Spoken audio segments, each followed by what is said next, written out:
Yeah. Now, once you get in to, so now we're back on the VDI system using the dev. And the first thing you got to do is make sure that you've got this device connected to the control room. And if this is red, then you're not connected. And that's the first thing that you have to do is get it connected. Now we can look at all the devices that are on this control room, and we can see that VDI 05, I'm pretty sure is your device. And Yeah. It doesn't, so I don't know why this doesn't show who's the username that's connected. I need to ask them about it. I thought it would show the username, but it doesn't. But you can see that it's connected. So that's good. That Just means by the way, I looked at my remote desktop connections, and in history I have 6. I don't have 5 in my history. So all right. Well, if you're 6, then it's not connected, and you'll have to come in and connect it. I don't see 6 there. Let's check. Let's check on Teams to see which one you're assigned to. oh, okay, it's in there. Good. Yeah. Teams. I think it's virtual desktops, files.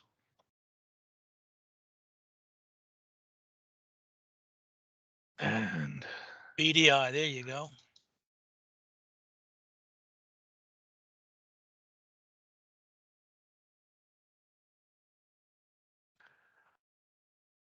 Yep, it is 6.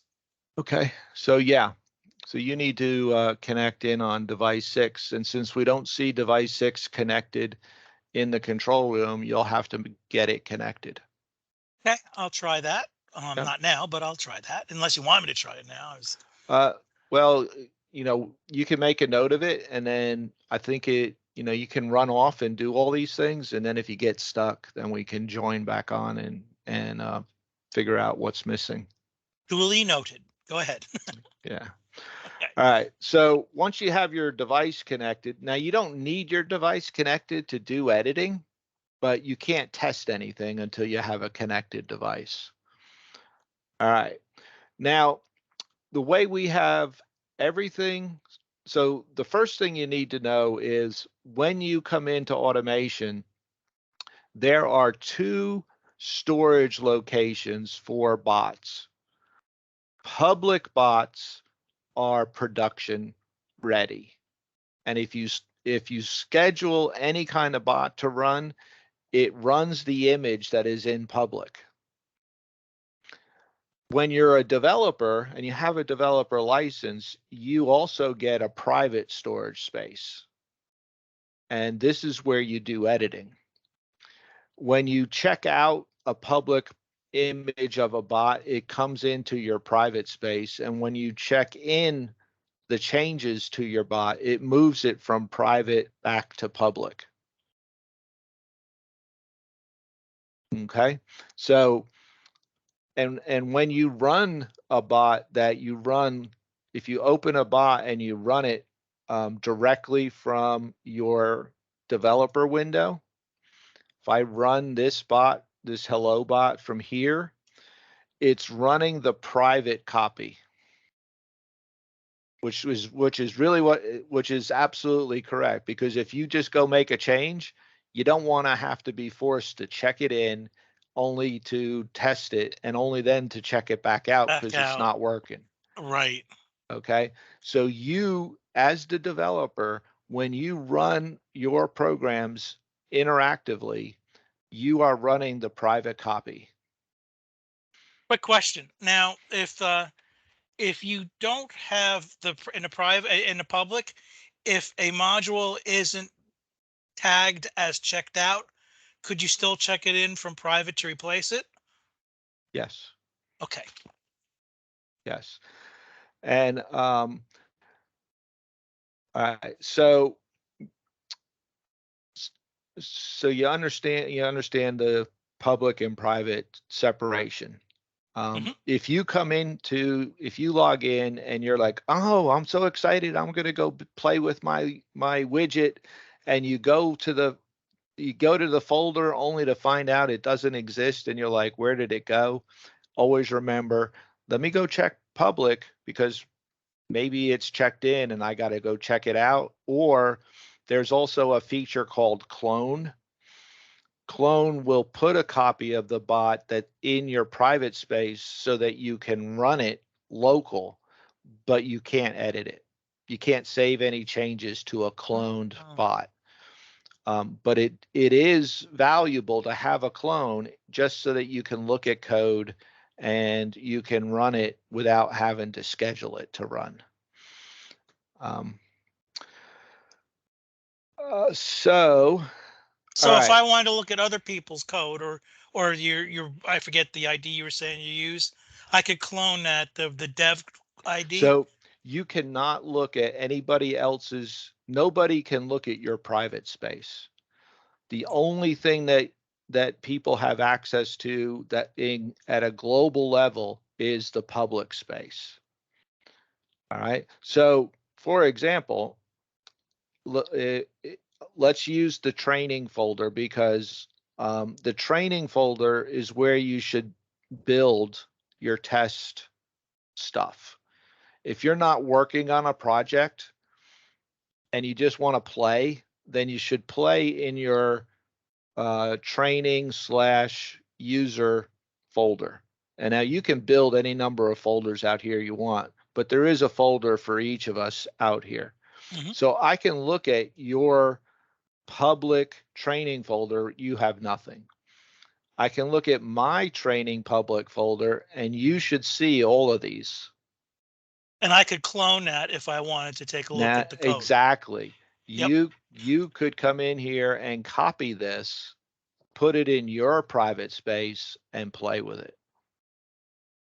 Yes, you can Well, do a that. clone I couldn't play with because it's only I can't change it. Right?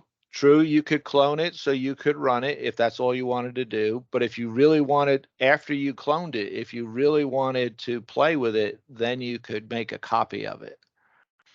And once you have a copy in your private space, then it's your copy of the bot. It's no longer my copy of the bot.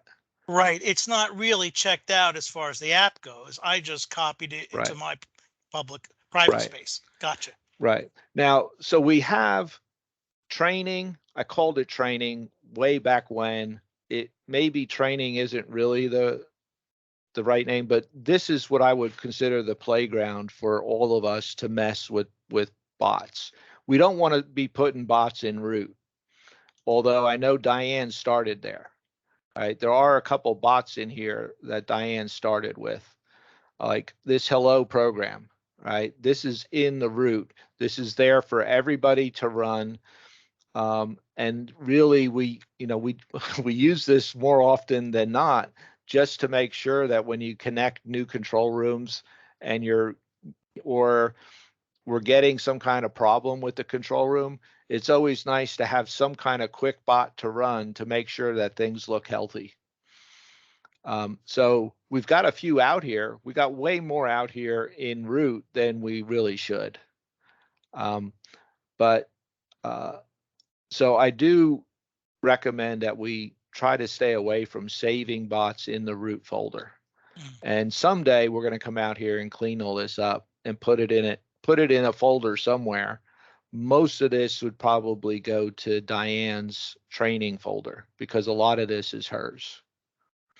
As a matter of fact, we can look over here. You can see Diane Sabato out here. She's got most of this. Her fingerprints all over this, huh? And there's two of them with the RPA dev ID, and there's a couple RPA. There's at least one here for RPA training too.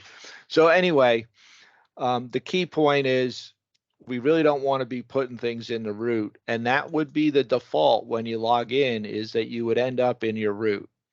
I wish they would let us set up like a profile so that we could make everybody's home directory something under training, or something under a home directory, but it's not there. So be that as it is, as long as you're in the public folder, you can see everything in any of these folders as long as you're looking at public. You cannot see anything except yourself when you're in private mode. How about when you're logged in as an admin? When you're logged in, even private, so private isn't even available to you as an admin. Okay. It's only available if you have a developer license. Oh, very nice. Okay, So good. when you're an admin, it doesn't matter because you can't even see the private workspace at all. Okay. Seems kind of odd, but that's the way it is. See, if I come over to my admin ID over here and I go to automations, all I get to see is public. See, as a TPI, I kind of like that because that way nobody could blame me for doing anything because, hey, I can't even see it. So Right. it wasn't me. Right. Right. Okay. So Yeah. so now so when you want to play and you want to, hang out in your messing around, you've got a Joe folder here. You could create any other folder you want under training and use it for whatever you want to use it for. When we actually get a project, projects are we're creating folders out here based on business unit and project. So under finance, we have AP, we have the finance business unit, and then we have the AP invoice team, and then we have all their programs. Right. So these are all their programs that are part of AP invoicing. Credit release. These are all their programs. Credit hold, credit release, e-check. Marketing is the same way. Operations. So marketing's got Ansira. Actually, marketing's got two levels because they have a retail marketing group, but then they also have other marketing groups. We don't have any bots for them. But when I was talking to them about their structure, there's retail marketing, there's wholesale marketing, there's national accounts marketing. I was like, oh, okay, we'll just add an extra layer in there to keep it separate. Operations is similar. We've got a project for chargeback under operations, and then any other projects for operations, we'll create a folder for it. When we do it based on business unit, then we can share that development, right? So you could have a piece of chargeback in your private development space, and I could have a piece of chargeback in my private development space. And then when we check things in and we put it into public, then you can then the project comes together as a whole. And when the programs run, they run collectively based on the finalized versions of all the code that was built. I cannot see your files that you're editing. You cannot see files that I'm editing. So if we've got an edit issue that we need to look at together, then you got to do it through a shared session so that you can share your screen, because it really wouldn't. You could check in your bot so that I could go look at it. But if you're really still working on why something's not working, or you want to do a code review, then checking in the bot might not necessarily be the way you want to go. But if you want everybody else on the team to see your code, then it's got to be in public. Now, the nice thing about this structure is when we take this same structure and we put it on the R drive when it comes to runtime. So when we look at the R drive,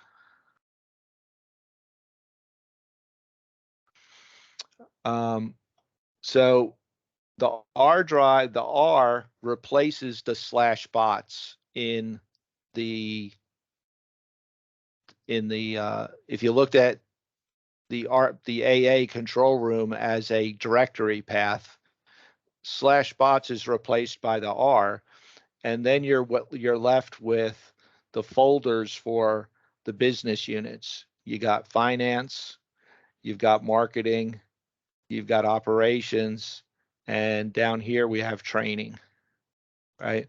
So under training, you can build, if you need runtime space for your bots that you build in training, you can build out all that hierarchy down here in this folder. And there's a template, there's a project template. There's a couple zip files that duplicate here, but if this was your app name, you would simply copy this, put it into the root folder of where you want it, extract it, and then rename this to whatever your project is. And underneath app name is the dev folder, the prod folder, the UAT folder, and underneath this is the config templates. So you've got templates here that are already pre-built. You got the logs folder ready, and you got the work files folder ready. And then dev is determined, dev, prod, and UAT get determined at runtime when you run your bot based on the environment that you run from. So let me go back on this, because that's a lot to digest right there. When I create a new project, I would copy the app name or the app name directory to mine and rename it to the project, is basically, and then I'd get all the templates for that. Right. Project. Let's say, so if I copied this and let's say you were working in training, right? Let's create you a Joe folder. New folder, Joe. All right. And now let's say you want to have a project in what? How do we get to Matt? Joe. All right. So now you would paste in here what we just copied before. And then you're going to have everything in here that you need to manage this project from a runtime perspective. Oh, I copied the wrong thing, Joe. You wanted app name, right? I wanted app name. So I'm going to move app name to Joe. There you go. Oh, okay. Yeah. So, and then you're going to rename it to the project. Right. And then, then this could be Joe's project. Just yeah, that you can just whatever. Yeah. Project 1. Yeah. Right? Perfect. And that's what I would do going forward to make sure I got everything I need to start my coding. Okay. Exactly.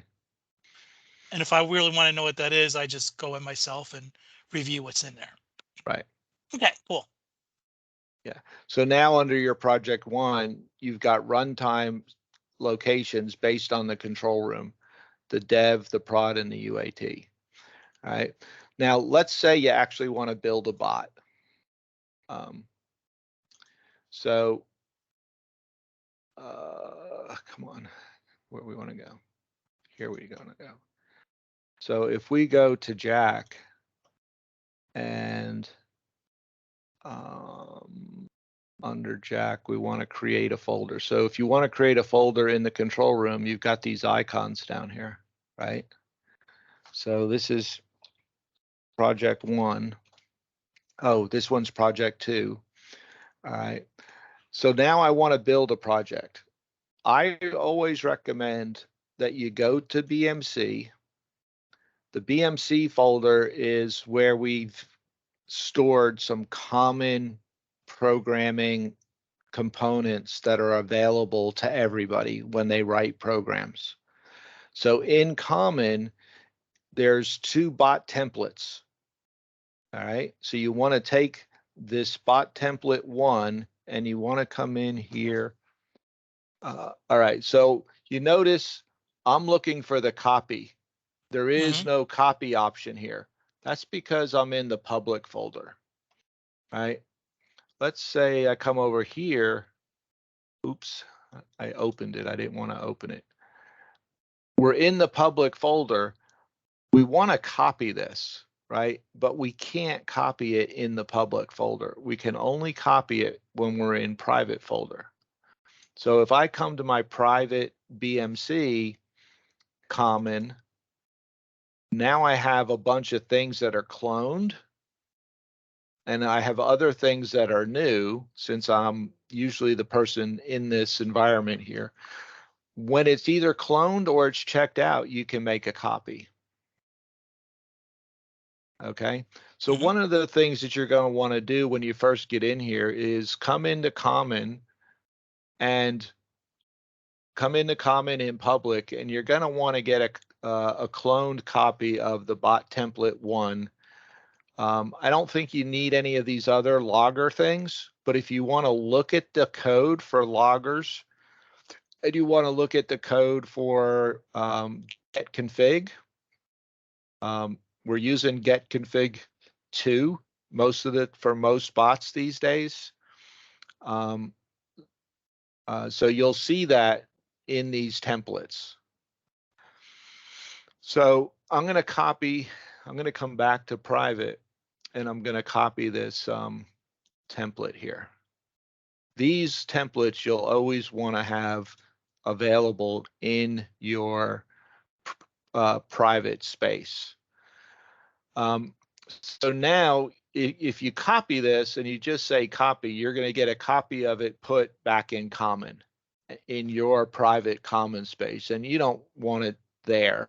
So let's do a choose and a cert and a browse, and we want to come to training and Jack and project 1 Jack. Come on, where are you? I don't know where it happened to it. Oh, I created that folder, but I created it in public. I didn't create it in here. So let's cancel this for a second. I hate that private is, sometimes I hate that private is separate from public, but that's what happens. All right, so I need to be in Jack and I need to do project.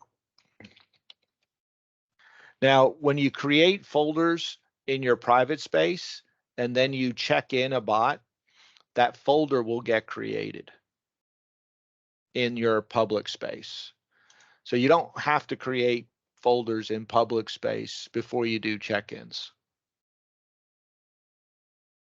All right, now I can go, I'm in private. I can go to BMC, I can go to common, I can go to this template, I can copy it, and now we can put it in our folder, hopefully. Training, Jack, project. Yep, 1. Yep. All right, choose. So you notice it took the copy away from the name, right? So because it knows it's not a duplicate, this is a unique name. So this copy is fine. You Mm-hmm. can just copy it. So now you got this guy. And now let's say in this project, you're going to have probably 3 bots, right? And I would leave the template as is, and I'd make another copy of it. And this would become bot 1, whatever, whatever bot 1's going to do. Now you can come back to the template when you're ready and you can make another copy of it. And you don't have to go all the way back to common to do it. Gotcha. Right. So now you've got bot 1 in here. This is what you get. Every BMC program should look like this when it starts. You're going to get the ability to use the config info, the config files. all the config files that might exist in the config folder on the R drive for your project are going to be accessible to you using get config info. And you've got a template of that config file. So all you got to do is go in and edit the config file and initialize it correctly for your environment, for your project. And then all of these variables by default become available to you when you run the program. And every variable that you put into, or configuration item that you put in your config file, is available to you as a data dictionary lookup using the dictionary config and the key as whatever keyword you need to use. Okay. The other thing you get is you get a variable that tells you what your environment is, and you get the RPA directory, right? Your path on the R drive is pre-populated for you in your program based on this variable. So everywhere you need to use that path to save a file or whatever, you can use the RPA dir variable in your programming. And we've also got log files. So you automatically get a log file, an error file, and an audit file available. You just have to decide in your program which, when do you want to log something and when might you want to put something in the audit log. Log files are usually program messages that tell you, hey, I'm on line 7, or I just loaded the data I just initialized the data and I just read 37 lines from the XYZ file. Those are messages about where the program is and how it's progressing. The audit log is reserved for information about the data that you're processing, right? So if you're processing new records, then the audit log is going to tell us as a programmer and perhaps as an end user, what happened to the record. We grabbed record 1. What did we do with it? Did we insert it? Did it match? Did it not match? Whatever the case may be. And then, so you get all that intro stuff, and then you get a space set up for error handling. And then you finally get a box in here, a step where you can put your main programming, section 1. If you have more than one section of programming, it would all get inserted in here.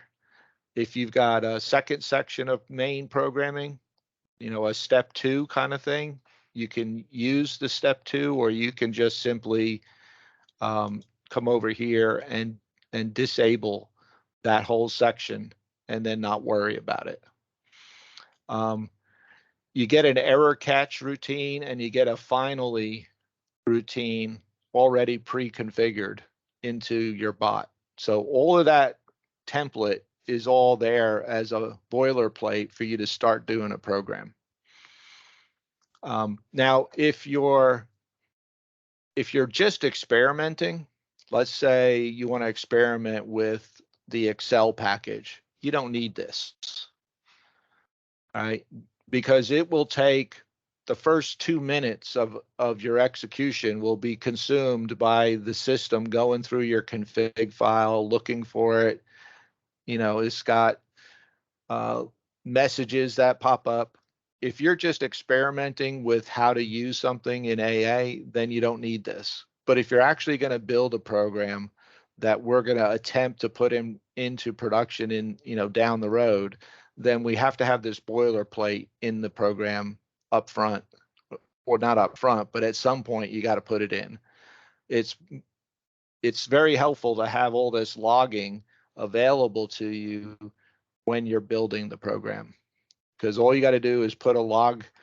You notice in here, we're actually calling the BMC common logger to put a message out to the log file. right? So this one sends a message to the log file.